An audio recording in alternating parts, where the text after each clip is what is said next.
ಓಂ ಈಕ್ಷತೆರ್ನಾಶಬ್ದಂ ಓಂ ಸರ್ವೇ ವೇದಾ ಯತ್ಪದಮಾಮನಂತಿ ತಪಾಂಸಿ ಸರ್ವಾಣಿ ಚೇದ್ವದಂತಿ ಯದಿಚ್ಛಂತೋ ಬ್ರಹ್ಮಚರ್ಯಂ ಚರಂತಿ ತತ್ತೇ ಪದಂ ಸಂಗ್ರಹೇಣ ಬ್ರವೀಮ್ಯೋಮಿತ್ಯೇತತ್. ಈಕ್ಷತ್ಯಧಿಕರಣಕ್ಕೆ ಸಂಬಂಧಪಟ್ಟಂತೆ ತತ್ವಪ್ರಕಾಶಕಾದ ಭಾಗವನ್ನು ಈಗ ನಾವು ನೋಡ್ತಾ ಇದ್ದೇವೆ.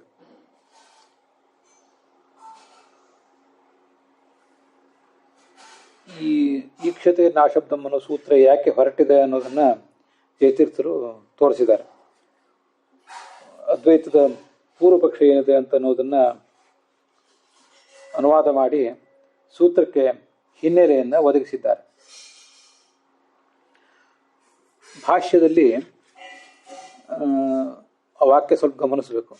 ನಾನು ಅಲ್ಲಿಂದ ಪ್ರಾರಂಭ ಮಾಡಿ ನತತ್ ಶಬ್ದ ಗೋಚರಂ ಅಂತಿದೆ. ಆದ್ದರಿಂದ ಬ್ರಹ್ಮವು ಶಬ್ದಕ್ಕೆ ಗೋಚರವೇ ಅಲ್ಲ. ಇದಿಷ್ಟು ಅದ್ವೈತದ ಅನುವಾದ. ಅದಾದ್ಮೇಲೆ ನೇತ್ಯಾಹ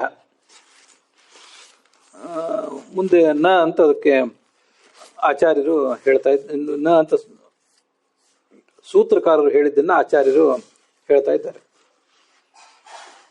ನ ಇತ್ಯಾಹ ಅತ್ರ ಸೂತ್ರಕಾರೋ ಬ್ರಹ್ಮಣ ಅವಾಚ್ಯತ್ವ ಶ್ರುತಿ ಪ್ರಾಪ್ತಂ ಪ್ರತಿಷೇಧತಿ ಇತ್ಯರ್ಥಃ.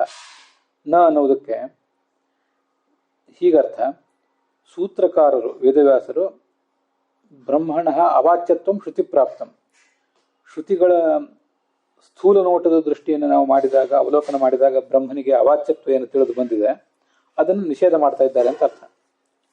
ಅದು ಆ ವಾಕ್ಯದ ಜೋಡಣೆಯನ್ನು ಯಾಕೆ ಜಯತೀರ್ಥರು ತೋರಿಸ್ಬೇಕಾಯ್ತು ಅದನ್ನು ಸ್ವಲ್ಪ ಗಮನಿಸಬೇಕು. ವಾಕ್ಯದ ಶೈಲಿ ಒಂದೊಂದು ಕಡೆ ಒಂದೊಂದು ಥರ ಇರ್ತದೆ. ನಾನು ಯಥೋ ವಾಚೋ ನಿವರ್ತಂತೆ ಅಂತ ಹೀಗೆ ಪ್ರಾರಂಭ ಮಾಡಿ ಇದು ಚೇತ್ ಇತಿನ ವಾಚ್ಯಂ ಹೀಗೆಲ್ಲ ಕೆಲವು ಕಡೆ ಬೇರೆ ಬೇರೆ ಕಡೆ ಇರ್ತಿರ್ತದೆ. ತತ್ವಪ್ರಕಾಶಕ, ಟೀಕಾ ಮತ್ತು ಟಿಪ್ಪಣಿಗಳು ಇದನ್ನೆಲ್ಲ ನೋಡಿದಾಗ ನಮಗೆ ಆ ವಾಕ್ಯದ ಶೈಲಿ ಒಂದೊಂದು ಕಡೆ ಬೇರೆ ಬೇರೆ ರೀತಿ ಇರ್ತಿರ್ತದೆ.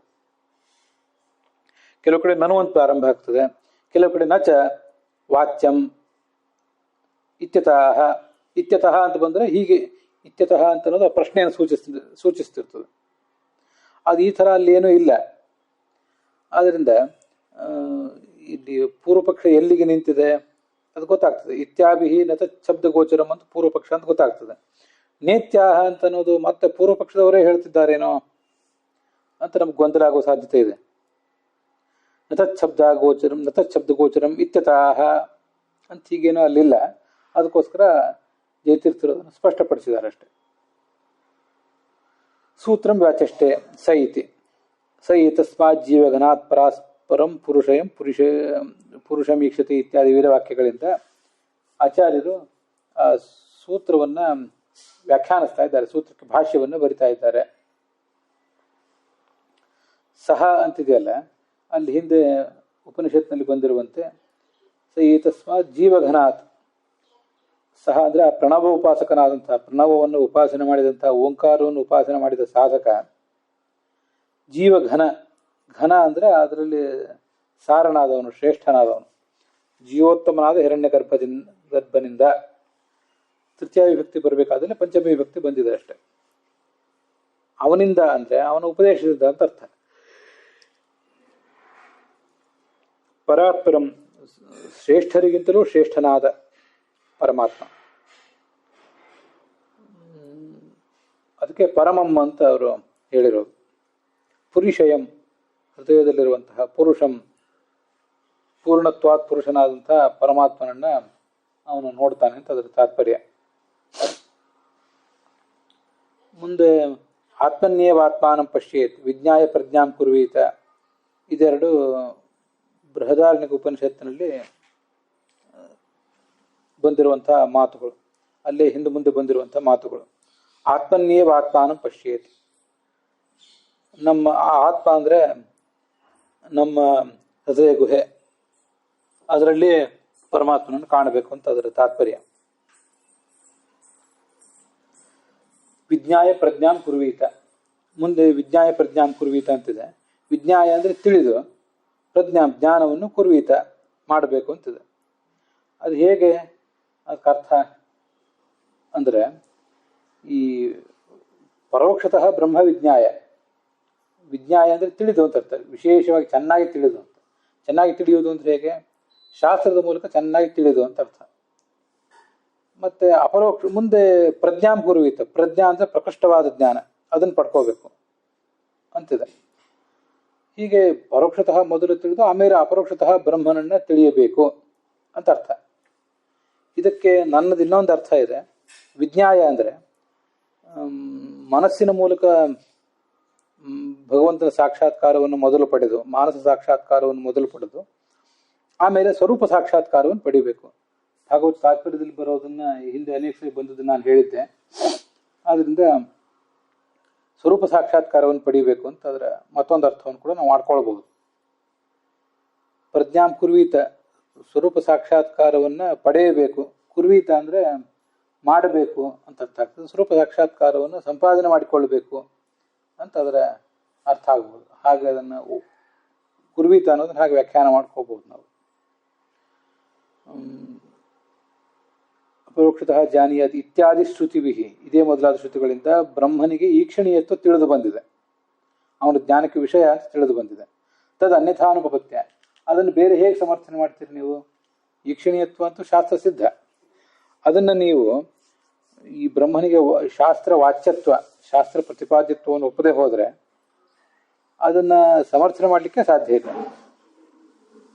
ತದನ್ಯಥಾನುಪಪತ್ಯ, ಈಕ್ಷಣೀಯತ್ವ ಅಂತ ಅನ್ನೋದು ಅನ್ಯಥಾ ವಾಚ್ಯತ್ವವನ್ನು ಒಪ್ಪದೆ ಹೋದರೆ ಅನುಪಪನ್ನ ಆಗಿಬಿಡ್ತದೆ, ಅಸಮರ್ಥನೆ ಆಗ್ತದೆ. ವಾಚ್ಯತ್ವಮೇವ ಬ್ರಹ್ಮಣ ಈಕ್ಷಣೀಯತ್ವ ಅವಗತೆ ತದನ್ಯಥಾನುಪಪತ್ಯ ವಾಚ್ಯತ್ವಮೇವ ತತ್ ಅತಃ ತಸ್ಯ ಶಾಸ್ತ್ರದೇವನಿತ್ವ ಉಪಪತ್ತೇ. ಆದ್ದರಿಂದ ಈಕ್ಷಣೀಯತ್ವ ಅಂದ್ರೆ ಏನು? ಈಕ್ಷಣೀಯ ಅಂತಂದ್ರೆ ತಿಳಿಯಲ್ಪಡುವವನು ಅಂತ ಅರ್ಥ. ತಿಳಿಯಲ್ಪಡುವವನು ಅಂದ್ರೆ ಶಾಸ್ತ್ರದಿಂದ ವಾಚ್ಯ ಅಂತಾನೆ ಅರ್ಥ. ಅದನ್ನ ಮುಂದೆ ಮತ್ತೊಂದ್ಸರಿ ಪ್ರಶ್ನೆ ಮಾಡ್ಕೊಂಡು ಉತ್ತರ ಕೊಡ್ತಾರೆ. ಈಕ್ಷಣೀಯ ಅಂದ್ರೆ ಶಾಸ್ತ್ರದಿಂದಲೇ ವಾಚ್ಯ ಅಂತ ಯಾಕಾಗಬೇಕು? ಬೇರೆ ಯಾವುದಾದ್ರಿಂದ ಅವನು ತಿಳಿಯಲ್ಪಡಬಹುದು ಅಂತ ಆಗ್ಬಹುದಲ್ಲ ಅಂತ ಒಂದು ಮುಂದೆ ಪ್ರಶ್ನೆ ಇದೆ. ಇಲ್ಲಿ ನೋಡಿ, ವಾಚ್ಯ ಈಕ್ಷಣೀಯತ್ವಾಗತೆ ತದನ್ಯಥಾನುಪತ್ಯ ವಾಚ್ಯಮೇವ ತತ್. ತತ್ ಅಂದ್ರೆ ಆ ಬ್ರಹ್ಮ, ಸ್ವಲ್ಪ ನಾನು ವ್ಯತ್ಯಾಸ ಮಾಡಿದಂತ ಕಾಣಿಸ್ತದೆ. ತತ್ ಅಂದ್ರೆ ಈಕ್ಷಣೀಯತ್ವ, ಅದು ವಾಚ್ಯತ್ವನೇ ಅಂತ ಹಿಂಗೇನೋ ಹೇಳಿದೆ. ವಾಚ್ಯಮೇವ ತತ್, ತತ್ ಬ್ರಹ್ಮವು ವಾಚ್ಯವೇ ಆಗಿದೆ. ಅತಃ ತಸ್ಯ, ಆ ಬ್ರಹ್ಮನಿಗೆ ಶಾಸ್ತ್ರದೇವನಿತ್ವ ಅಂತನ್ನೋದು ಉಪಪನ್ನ. ಆದ್ರಿಂದ ಕಾರಣತ್ವವು, ಜಗಜ್ಜನ್ಮಾದಿ ಕಾರಣತ್ವವು ಕೂಡ ಅದಕ್ಕೆ ಸಮರ್ಥನೀಯ ಅಂತ ಅದರ ಅರ್ಥ. ಕಾರಣತ್ವ ಸಂಭವ, ಜಗಜ್ಜನ್ಮಾದಿ ಕಾರಣತ್ವ ಅನ್ನೋದು ಅಸಂಭವ ಲಕ್ಷಣದ ದಾಳಿಗೇನೂ ಒಳಗಾಗಿಲ್ಲ. ಸಂಭವ ಅಂದ್ರೆ ಅಸಂಭವ ಇಲ್ಲ ಅಂತಾನೆ ಅರ್ಥ. ಅದಕ್ಕೆ ಮತ್ತೊಂದು ಪ್ರಶ್ನೆ, ನ ಈಕ್ಷಣೀಯತ್ವ ಅನ್ಯಥಾನುಭವತ್ಯ ಬ್ರಹ್ಮಣ ವಾಚ್ಯತ್ವ ವಾಚ್ಯಂ. ಈ ಹಿಂದಿನ ವಾಕ್ಯದಲ್ಲಿ ನೀವು ದ್ವೈತಿಗಳು ಏನು ಹೇಳಿದ್ರಿ? ಬ್ರಹ್ಮನಿಗೆ ಈಕ್ಷಣೀಯತ್ವವನ್ನು ಶಾಸ್ತ್ರದಲ್ಲಿ ಹೇಳಿದ್ದಾರೆ. ಈಕ್ಷಣೀಯತ್ವ ಬರಬೇಕಾದ್ರೆ ವಾಚ್ಯತ್ವವು ಬರಲೇಬೇಕು ಅಂತ ನಿಮ್ಮ ಪ್ರತಿಪಾದನೆ. ಈಕ್ಷಣೀಯತ್ವ ಬರಬೇಕಾದ್ರೆ ವಾಚ್ಯತ್ವ ಯಾಕೆ ಬರಬೇಕು? ಈಕ್ಷಣ ಅಂತಂದ್ರೆ ಜ್ಞಾನ ಅಂತ ಅರ್ಥ. ಆ ಜ್ಞಾನ ಅಂತ ಅನ್ನೋದು ಪ್ರತ್ಯಕ್ಷದಿಂದಲೂ ಬರಬಹುದಲ್ಲ. ಈಕ್ಷಣಸ್ಯ ಪ್ರತ್ಯಕ್ಷಾದಿನಾಪಿ ಸಂಭವ, ಪ್ರತ್ಯಕ್ಷದಿಂದಲೂ ಬರಬಹುದು ಅಂತ ಪ್ರಶ್ನೆ ಮಾಡುವ ಅಭಿಪ್ರಾಯ. ಈಕ್ಷಣ ಅಂದ್ರೆ ನೋಟ ಅಂತ ಅರ್ಥ, ಈಕ್ಷ ದರ್ಶನಾಂಕನೆಯೋ ಅಂತ ಅರ್ಥ. ಅದರಿಂದ ನೋಡುವುದು ಅಂತಾನೆ ಅರ್ಥ ಆಗ್ಬಹುದು, ಅದಿನ್ನೂ ಹೆಚ್ಚು ಸ್ಪಷ್ಟ. ಆದ್ರಿಂದ ಬ್ರಹ್ಮ ಈಕ್ಷಣೀಯ ಹೌದು, ಶಬ್ದವಾಚ್ಯ ಯಾಕೆ ಆಗಬೇಕು? ಬೇರೆ ದೃಷ್ಟಿಯಿಂದಲೂ ಅವನು ಈಕ್ಷಣೀಯ ಆಗಬಹುದಲ್ಲ, ಬೇರೆ ಮೂಲಗಳಿಂದ. ಇತ್ಯತಃ ಈ ಒಂದು ಪ್ರಶ್ನೆಗೆ ಉತ್ತರ ಕೊಡ್ತಾರೆ. ಔಪನಿಷದತ್ವಾತ್ ನ ಅವಚನೇನ ಈಕ್ಷಣಂ. ಅವನು ಉಪನಿಷದೈಕ ಗಮ್ಯ, ಶಾಸ್ತ್ರೀಕ ಗಮ್ಯನಾದ್ದರಿಂದ ಈ ಶಾಸ್ತ್ರ ಬಿಟ್ಟು ಬೇರೆ ಪ್ರಮಾಣಗಳಿಂದ ಅವನನ್ನ ತಿಳಿಯುವುದು ಸಾಧ್ಯ ಇಲ್ಲ. ಆರಂಭದಲ್ಲಿ ಶಾಸ್ತ್ರ ಬೇಕೇ ಬೇಕು, ಮುಂದೆ ಸಾಕ್ಷಾತ್ಕರಿಸ್ಕೊಳ್ಳಿಕ್ಕೆ ಸಾಧ್ಯ ಇದೆ ಅಂತ ಅದರ ತಾತ್ಪರ್ಯ. ಭವೇದೇತತ್, ನೀವು ಅದ್ವೈತಿಗಳಿಗೆ ನೀವು ಪ್ರಶ್ನೆ ಮಾಡಿದ್ರಲ್ಲ, ಈಕ್ಷಣೀಯ ಅಂದ ಕೂಡಲೇ ಶಾಸ್ತ್ರದಿಂದಲೇ ಯಾಕೆ ಈಕ್ಷಣೀಯ ಆಗಬೇಕು ಅಂತ. ನಿಮ್ಮ ಪ್ರಶ್ನೆ ಉಪಯುಕ್ತ ಆಗ್ತಿತ್ತು, ನಿಮ್ಮ ಪ್ರಶ್ನೆಗೊಂದು ಅರ್ಥ ಇರ್ತಿತ್ತು. ಅದು ಭವೇತ್ ಅಂದರೆ ಭವೇತ್ ಏತತ್ ಯದಿ ಬ್ರಹ್ಮ ಪ್ರತ್ಯಕ್ಷಾದಿ ಗಮ್ಯಂ. ಪ್ರತ್ಯಕ್ಷದಿಂದಲೋ ಅನುಮಾನದಿಂದಲೋ ನಮ್ಮಿ ಬ್ರಹ್ಮ ಗಮ್ಯನಾಗಿದ್ರೆ ನಿಮ್ಮ ಪ್ರಶ್ನೆಗೊಂದು ಅರ್ಥ ಇರ್ತಿತ್ತು. ನೈತದಸ್ತಿ, ಅದಿಲ್ಲ. ಅದನ್ನ ಹಿಂದೆ ಪ್ರತಿಪಾದನೆ ಮಾಡಿದ್ದೇವೆ. ತಸ್ಯ ಉಕ್ತ ರೀತ್ಯ ಉಪನಿಷದೇಕ ಗಮ್ಯತ್ವ, ಹಿಂದೆ ಸಮರ್ಥನೆ ಮಾಡಿದ ರೀತಿಯಿಂದ ಅದು ಶಾಸ್ತ್ರದಿಂದ ಮಾತ್ರ ಗಮ್ಯ. ತಥಾಚ, ಆದ್ದರಿಂದ ಪ್ರತ್ಯಕ್ಷಾದ್ಯವೇದ್ಯತ್ವೇ ಸತಿ ಈಕ್ಷಣೀಯತ್ವ ಅನ್ಯಥಾನುಪತ್ಯ ವಾಚ್ಯಮೇವ ತತ್ ಅಂತ ಈಗ ಅದರ ಅರ್ಥ. ಪ್ರತ್ಯಕ್ಷದಿಂದ ತಿಳಿಯೋದಿಲ್ಲ, ಈಕ್ಷಣೀಯನಾಗಿದ್ದಾನೆ, ಇದನ್ನು ಹೇಗೆ ಸಮರ್ಥನೆ ಮಾಡೋದು?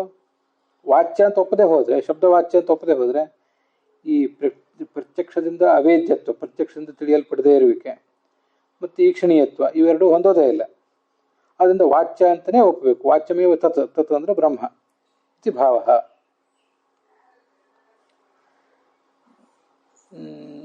ಇದು ಈಗ ನಾವು ಪ್ರತ್ಯಕ್ಷಾದ್ಯವೇದ್ಯತ್ವೇ ಸತಿ ಈಕ್ಷಣೀಯತ್ವ ಅನ್ಯಥಾನುಪಪತ್ಯ ಅಂತ ಹೇಳಿದ್ದೇನಿದೆಯಲ್ಲ, ಇದು ಒಂದು ರೀತಿ ಅರ್ಥಾಪತ್ಯ ಪ್ರಮಾಣ. ಇದು ಮುಂದೆ ಪರಿಶೇಷ ಪ್ರಮಾಣವನ್ನು ಹೇಳಬಹುದು ಅಂತ ಹೇಳ್ತಾರೆ.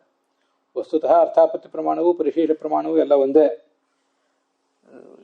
ಎದುರುಗಡೆ ಇರುವಂತಹ ವಾದಿಗಳು, ತಾರ್ಕಿಕರು, ಅದ್ವೈತಿಗಳು ಮೊದಲಾದವರೆಲ್ಲ ಇರ್ತಿರ್ತಾರೆ. ಅವರು ಯಾವುದ್ಯಾವುದೋ ಪ್ರಮಾಣಗಳನ್ನು ಅನುಸರಿಸಿರ್ತಾರೆ.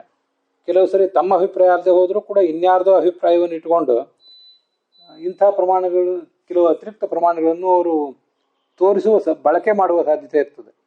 ಅದಕ್ಕಾಗಿ ಪರಿಶೇಷ ಪ್ರಮಾಣ, ಅರ್ಥಾಪತ್ಯ ಪ್ರಮಾಣ ಇತ್ಯಾದಿಗಳ ಮೂಲಕ ಜಯತೀರ್ಥರು ಕೆಲವು ಸರಿ ವಿಷಯವನ್ನು ಪ್ರತಿಪಾದಿಸ್ತಾರೆ. ಈಗ ನೋಡಿ, ಪ್ರತ್ಯಕ್ಷಾದ್ಯವೇದ್ಯತ್ವೇ ಸತಿ ಈಕ್ಷಣೀಯತ್ವ ಅನ್ಯಥಾನುಪಪತ್ಯ ಅಂತಿದೆಯಲ್ಲ, ಇದು ಅರ್ಥಾಪತ್ಯ ಪ್ರಮಾಣ. ಅದಕ್ಕೆ ಪರಿಶೇಷ ಪ್ರಮಾಣೇನವ, ಪರಿಶೇಷ ಪ್ರಮಾಣವನ್ನಾದರೂ ಮುಂದೆ ಸಮರ್ಥನೆ ಮಾಡ್ಬೋದು ಅಂತ ಹೇಳ್ತಾ ಇದ್ದಾರೆ. ಈ ನೋಡಿ,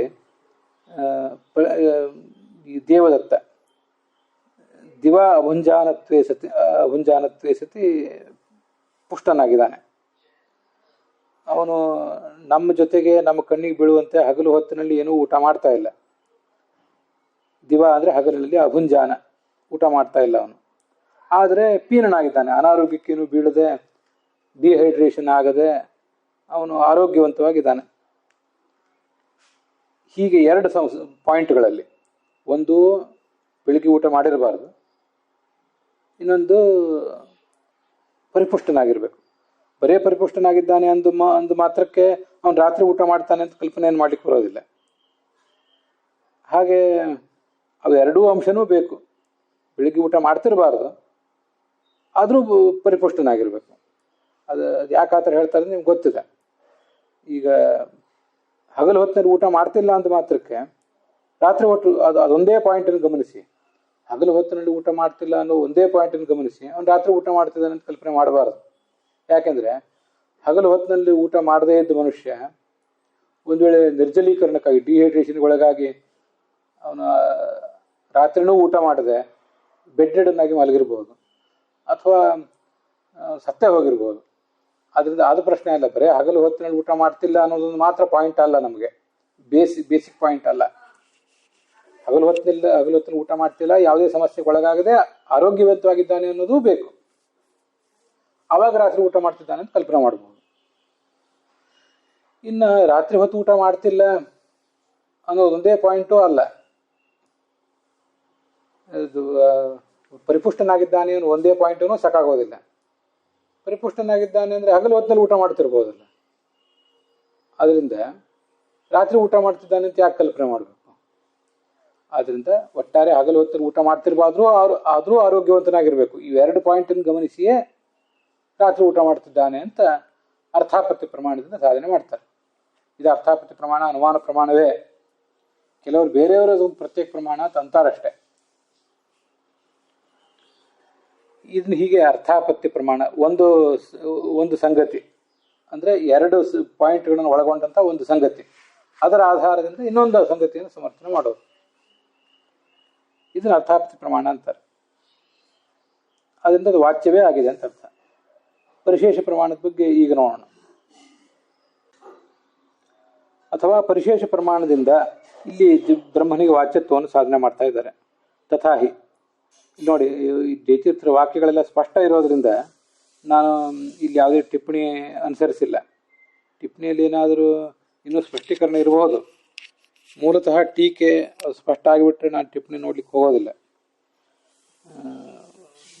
ಮತ್ತೆ ಯಾವುದನ್ನು ನೀವು ಬೇಕಾದರೆ ಅದು ನೋಡ್ಬೋದು. ಏನದು ಪರಿಶೇಷ ಪ್ರಮಾಣ ಅಂದರೆ? ಪರಿಶೇಷ ಅಂದರೆ ನಮ್ಗೆ ಕೊಡ್ತಿರುವಂಥ ಉಳಿದದ್ದು ಒಂದು 10 ಪಾಯಿಂಟ್ಗಳು ನಮ್ಮ ಕಣ್ಣೆದುರಿಗಿದೆ. 10 ಪಾಯಿಂಟ್ಗಳು ಕಣ್ಣೆದುರಿಗಿಲ್ಲ, ಪ್ರಸ್ತುತ ಆಗಿದೆ. ಅದರಲ್ಲಿ 9 ಪಾಯಿಂಟು ನಾವು ಪರಿಶೀಲನೆ ಮಾಡಿದಾಗ ಇಲ್ಲ ಅಂತ ಆಯಿತು. ಇನ್ನು 10ನೇ ಪಾಯಿಂಟೇ ಅದೊಂದು ಇಲ್ಲ ಅಂತ ಪ್ರೂವ್ ಆಗದೇ ಇದ್ದಾಗ ಕೊನೆಗೆ ಹಂಗಾರೆ 10ನೇದನ್ನೇ ಒಪ್ಪಬೇಕು ಅಂತ ಇಷ್ಟು ಗೊತ್ತಾಗ್ತದೆ. ಈಗ ನಮ್ಮ ಮನೆಗೆ ಒಂದು 10 ಜನ ಬಂದಿದ್ದಾರೆ. ಅದರಲ್ಲಿ ಯಾರೋ ಒಬ್ಬರು ವಾಸುದೇವ ಅನ್ನೋ ಹೆಸರಿನವ್ರು ಇದ್ದಾರೆ ಅಂತ ಗೊತ್ತು.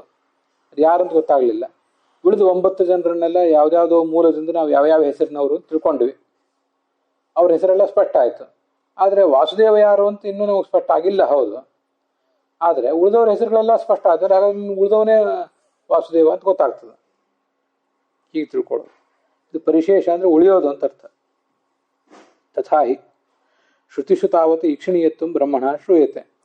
ವೇದಗಳಂತೂ ಬ್ರಹ್ಮನಿಗೆ ಈಕ್ಷಣೀಯತ್ವವನ್ನು ಹೇಳ್ತಾ ಇವೆ. ಈಕ್ಷಣ ಅಂತಂದರೆ ಅದು ಪ್ರಮಾಣದಿಂದ ಆಗಬೇಕು, ಪ್ರತ್ಯಕ್ಷ ಅನುಮಾನ ಆಗಮನದಿಂದ ಆಗಬೇಕು. ಅಲ್ಲಿರುವ ಪ್ರಸಕ್ತ ಪ್ರಮಾಣಗಳಿಂದ ಬ್ರಹ್ಮನನ್ನ ನಾವು ತಿಳ್ಕೊಳ್ಳಿಕ್ಕೆ ಆಗೋದಿಲ್ಲ. ನ ಬ್ರಹ್ಮಣ ವಚನೇತರ ಪ್ರಮಾಣೇನ ಈಕ್ಷಣಂ ನ. ವಚನ ಅಂದರೆ ಶಾಸ್ತ್ರಗಳು, ಶಬ್ದ ಪ್ರಮಾಣ. ಅದನ್ನು ಬಿಟ್ಟು ಬೇರೆ ಪ್ರಮಾಣಗಳಿಂದ, ಪ್ರತ್ಯಕ್ಷ ಅನುಮಾನಗಳಿಂದ ಅವನು ತಿಳ್ಕೊಳ್ಳಿಕ್ಕೆ ಆಗೋದಿಲ್ಲ. ಯಾಕೆಂದರೆ ತಸ್ಯ ಔಪನಿಷದತ್ವ. ಪ್ರಸಕ್ತ ಅಂದರೆ ನಮ್ಮ ಗಮನಕ್ಕಿರುವಂತಹ ಪಾಯಿಂಟ್ಗಳು ಅಂತ ಅರ್ಥ. ಹಿಂದಿನ ಶಬ್ದ ಅಲ್ಲಿ ನೋಡಿ.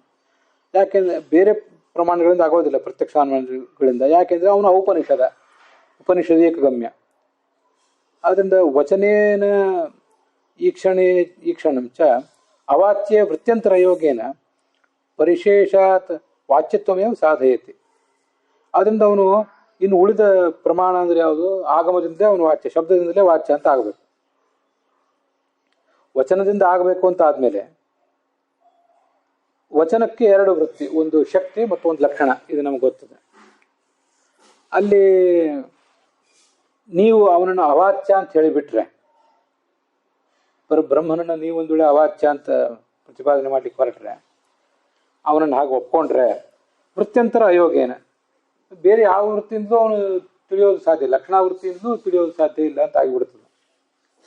ಆದ್ರಿಂದ ಅವನನ್ನು 100% ಅವಾಚ್ಯ ಅಂತ ಅಕ್ಷರಶಃ ಅರ್ಥ ಮಾಡ್ಕೋಬೇಡಿ, ಶಕ್ತಿ ವೃತ್ತಿಯಿಂದ ವಾಚ್ಯ ಅಂತ ಅರ್ಥ ಮಾಡ್ಕೊಳ್ಳಿ ಅಂತ ಅದರ ತಾತ್ಪರ್ಯ.